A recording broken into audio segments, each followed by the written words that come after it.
Hello दोस्तों, कैसे हैं सभी लोग। दोस्तों जैसा कि हम बिहेवियर मॉडिफिकेशन पर बात कर रहे हैं। बिहेवियर मॉडिफिकेशन के पार्ट 1 हम कर चुके हैं, जिसमें हमने किया था किस प्रकार से हमें समस्यात्मक व्यवहार को पहचानना है, उसके बाद उसका चयन करना है और उसकी प्राथमिकता क्या रहेगी। ठीक है दोस्तों, तो ये पार्ट 1 में बात कर चुके हैं। आप प्लेलिस्ट में जाकर बिहेवियर मॉडिफिकेशन प्रैक्टिकल पार्ट 1 से देखिए, एक प्लेलिस्ट बन रखी है जिसमें ये सेव किया गया है, आप उसमें जाकर देख सकते हैं पार्ट 1। तो आज हम करेंगे बिहेवियर मॉडिफिकेशन पार्ट 2। दोस्तों बिहेवियर मॉडिफिकेशन पार्ट 2 में क्या है दोस्तों, उसमें हमें क्या करना है, आधार रेखा आकलन यानी कि अवलोकन करना है।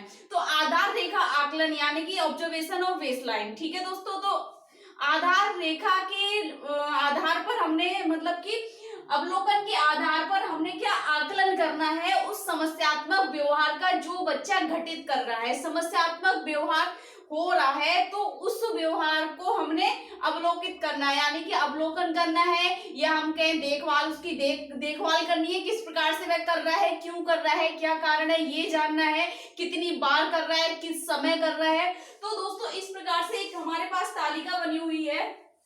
ठीक है दोस्तों, इसमें हमने इस प्रकार से फॉर्मेट दिया होता है, दिनांक, समय, स्थान, समस्यात्मक व्यवहार पाया गया या नहीं पाया गया।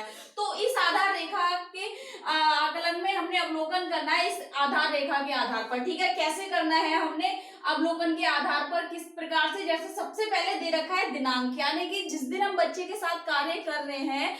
तो दोस्तों ये एक फॉर्म का फॉर्मेट भी है, अगर आप बिहेवियर मॉडिफिकेशन का फॉर्म उठाकर देखेंगे तो आपको ये सेकंड स्टेप मिलेगा, जिसमें हमने जिस तरीके से मैं आपको बता रही हूँ, आपको सेम उसी तरीके से उसको भरना है। तो दोस्तों मान लीजिए यहाँ पर हमने एक समस्यात्मक व्यवहार जिस बच्चे में, उस बच्चे के साथ हम काम कर रहे हैं, तो उस बच्चे को हम अवलोकन कर रहे हैं उसके समस्यात्मक व्यवहार का। तो दोस्तों बच्चा यानी कि हमारी दिनांक की क्या है, तो इस तालिका के अनुसार जो इसमें ऑप्शन दे रखे हैं, दिनांक, समय, स्थान, समस्यात्मक व्यवहार पाया गया या नहीं पाया गया। ठीक है, तो इस तालिका में सबसे पहले हम दिनांक भरेंगे। मान लीजिए आज 25/1/2021। ठीक है, समय है, आप जिस समय बच्चे को अवलोकन कर रहे हैं तो आपको कितने घंटे का करना है। आप 1 घंटे का कर रहे हैं, 1.5 घंटे का कर रहे हैं, आधा घंटा तो बहुत ही कम हुआ, क्या पता उस बीच बच्चा समस्यात्मक व्यवहार ना भी करे। तो दोस्तों कम से कम हमें 2 घंटे ऑब्जर्व करना है। तो 2 घंटे अवलोकन करना है, तो हम यह मान लेते हैं 10 से 12। ठीक है, हमने 2 घंटे 10 से 12 बजे तक अवलोकन, तो हमने इस पर टाइम लिख देना है। इसी प्रकार से फिर है स्थान। अब स्थान में दोस्तों क्या आएगा कि आप किस जगह बच्चे को अवलोकन कर रहे हैं, यानी कि किस जगह आप बच्चे को देख रहे हैं, उसको पर्यवेक्षण कर रहे हैं, उसके समस्यात्मक व्यवहार का किस जगह आप उसको अवलोकित करना चाह रहे हैं। अगर वह बच्चा क्लास में है, मान लीजिए आप किसी कक्षा में बैठे हुए हैं, किसी क्लास में बच्चे को ऑब्जर्व कर रहे हैं, तो हो सकता है वहां आप स्थान लिख देंगे कक्षा।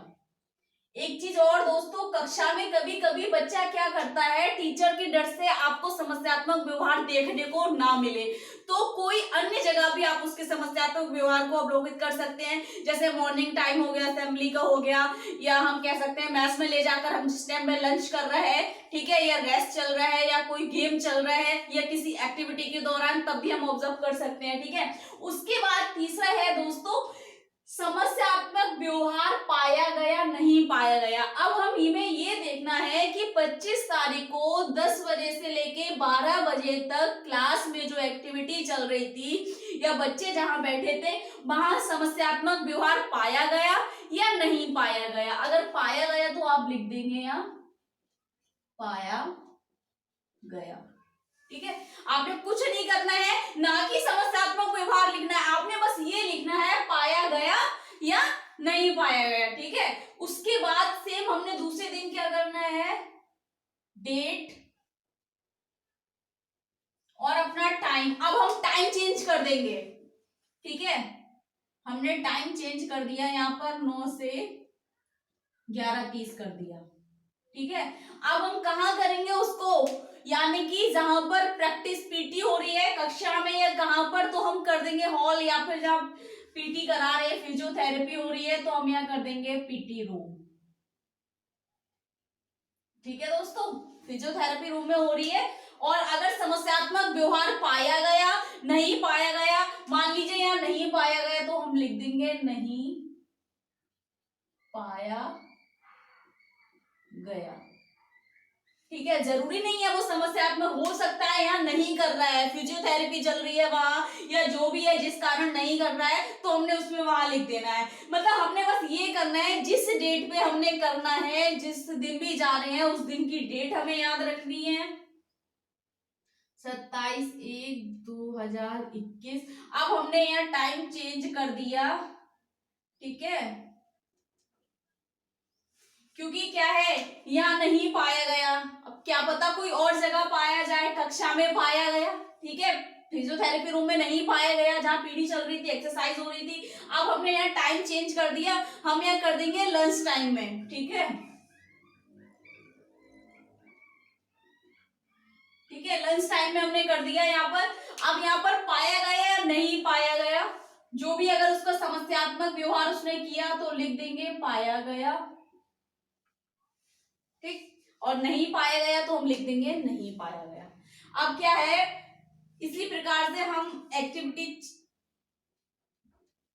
2021 टाइम चेंज करा हमने फिर से, और हम वहां पहुंच गए पुराने टाइम पर जहां पर पाया गया, कक्षा में फिर से क्लास में हमने किया, तो क्या हुआ, कक्षा में वह समस्यात्मक व्यवहार पाया गया।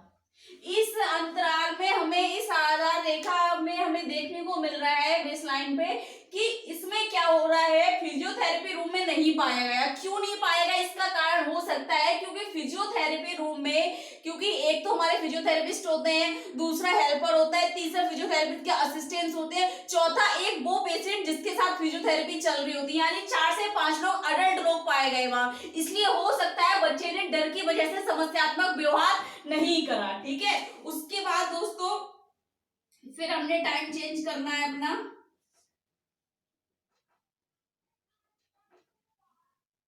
11:30 कर देते हैं, ठीक है, 1:30।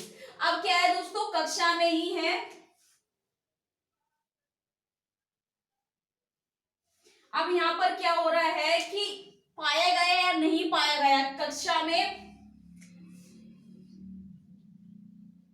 नहीं पाया गया। इसका कारण क्या है, क्यों नहीं पाया गया, जब 11 से 1:30 तक की एक्टिविटी रही तब तक बच्चे ने कोई भी समस्यात्मक व्यवहार नहीं करा। क्यों नहीं किया, हो सकता है कि बच्चे की एक्टिविटी इंटरेस्टिंग चल रही हो, इंटरेस्टिंग एक्टिविटी में कंसंट्रेट के साथ बच्चा बैठा हो, कोई भी प्रॉब्लम बिहेवियर नहीं कर रहा है, तो कक्षा में भी नहीं पाया गया, ठीक है। इसी प्रकार से हमने सेम ऐसे ही करना है, तो इस तालिका में हमने ज्यादा कुछ नहीं भरना है, ना ही कुछ, बस बच्चा किस समय कौन से डेट में, क्या आप डेट देखेंगे कि किस डेट में आपने बच्चे को ऑब्जर्व किया है, ठीक है, डेट पे, और उसके बाद समय रहेगा हमारा कि 1 घंटा, 2 घंटा, 2.5 घंटा, या 1-2 घंटे में हम समझ लिए 1.5 घंटा अगर कर रही है ऑब्जर्व, उस बच्चे को अवलोकन कर रहे हैं उस समस्यात्मक व्यवहार का, तो हमने वो समय लिखना है।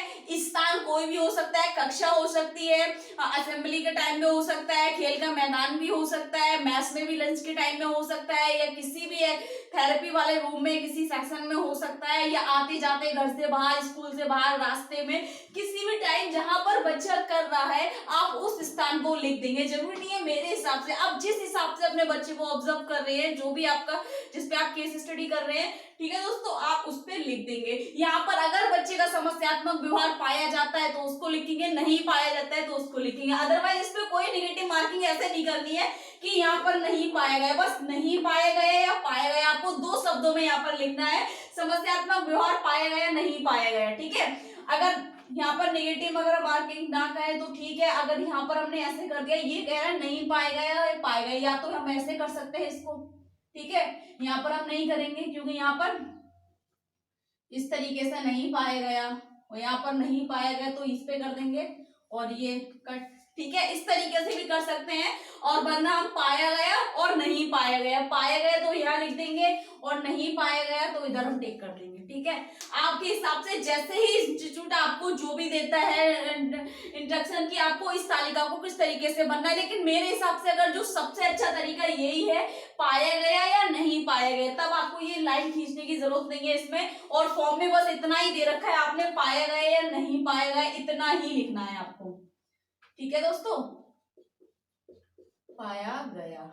ठीक, उसके बाद हमने क्यों नहीं पाया गया, क्या कारण ना, ऐसा क्या हुआ, इस पर हम नेक्स्ट वीडियो में बात करेंगे। एबीसी मॉडल पर बात करेंगे। एबीसी मॉडल क्या है दोस्तों, एंटीसीडेंट, कॉन्सिक्वेंस और बिहेवियर दोस्तों क्या है, इस पर बात करेंगे। तो दोस्तों अगर आपको इसमें कुछ समझ नहीं आया, कुछ डाउट लग रहा है, कुछ पूछना है, तो कमेंट बॉक्स में आप क्वेश्चन कर सकते हैं। ज्यादा से ज्यादा वीडियो लाइक करो, अपने दोस्तों को शेयर कर दो, ताकि इतनी मोस्ट इंपोर्टेंट टॉपिक जो है दोस्तों, आप लोगों की प्रैक्टिकल चल रहे हैं तो हर बच्चे के पास ये पहुंच जाए दोस्तों। Thank you so much.